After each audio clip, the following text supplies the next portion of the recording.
Hello, ഇന്നൊരു Sunday mini വ്ളോഗാണ്. അപ്പോൾ രാവിലെ ഉണ്ടാക്കിയത് പുട്ടും കടലയുമായിരുന്നു കേട്ടോ.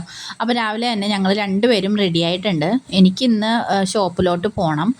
അപ്പോൾ കുർബാനക്ക് രാവിലെ തന്നെ പോകാനുള്ള തയ്യാറെടുപ്പിലാണ്. മോൾക്ക് സൺഡേ ക്ലാസ് ഉണ്ട്. അത് 8:15 സ്റ്റാർട്ട് ചെയ്യും അസംബ്ലി. അപ്പോൾ മോളെ സൺഡേ ക്ലാസ്സിലാക്കിയിട്ട് 8:30 കുർബാനക്ക് പോകാമെന്നാണ് ഞാൻ പ്ലാൻ ചെയ്ത് കൊടുത്തൊക്കെ നിൽക്കുന്നത്.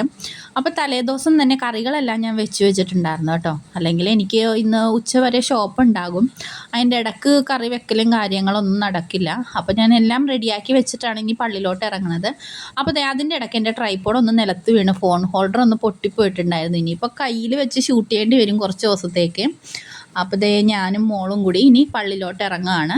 ഇനി അതിന് ശേഷം ഞാൻ പള്ളിയിൽ കഴിഞ്ഞിട്ട് പിന്നെ നേരെ ഷോപ്പിലോട്ടാണ് കേട്ടോ പോണത്. പിന്നെ ഇനി വീട്ടിൽ വന്നത് ഉച്ചയാകുമ്പോഴേക്കും കേട്ടോ. അപ്പോൾ മോള് കുർബാന കഴിഞ്ഞ് ഷോപ്പിലോട്ട് വന്നിട്ടുണ്ട്. അപ്പോൾ അത്യാവശ്യം കുറച്ച് തിരക്കൊക്കെ ഉണ്ടായിരുന്നു. അങ്ങനെ കുറച്ച് തുണികളൊക്കെ മടക്കാനുണ്ടായിരുന്നു. അങ്ങനെ അതൊക്കെ മടക്കി ഉച്ചക്കത്തെ ഭക്ഷണവും കഴിഞ്ഞ് ഞങ്ങളൊന്ന് പുറത്തോട്ട് പോകാനായിട്ട് ഇറങ്ങി. അപ്പോൾ ഒരു 4 മണി കഴിഞ്ഞപ്പോഴേക്കും ഞങ്ങൾ ഇറങ്ങി കേട്ടോ. കൂടുതൽ വൈകാൻ നിന്നിട്ടുണ്ടെങ്കിൽ ഇനി തിരക്കാണ്ടല്ലോ എന്ന് വിചാരിച്ചിട്ടോ. ഒന്നാമത് ഞായറാഴ്ച കൂടിയല്ലേ. അപ്പോൾ ഞാനും മോളും അമ്മയും പിന്നെ നാത്തൂനും ഉണ്ടായിരുന്നു കേട്ടോ. അപ്പോൾ ഞങ്ങളെല്ലാവരും കൂടി ചുള്ളിക്കലുള്ള ഒരു ഷോപ്പിലോട്ടാണ് കേട്ടോ പോയത്. അവിടെ ഇങ്ങനെ കണ്ടെയ്നേഴ്സൊക്കെ ഒത്തിരി സാധനങ്ങളൊക്കെ ഉണ്ട് കേട്ടോ. നമ്മുടെ അടുക്കള ആവശ്യത്തിന് പറ്റിയ കുറേ സാധനങ്ങളുണ്ട്. അത്യാവശ്യം നല്ല രീതിയിൽ നമുക്ക് ലാഭത്തിനൊക്കെ കിട്ടും.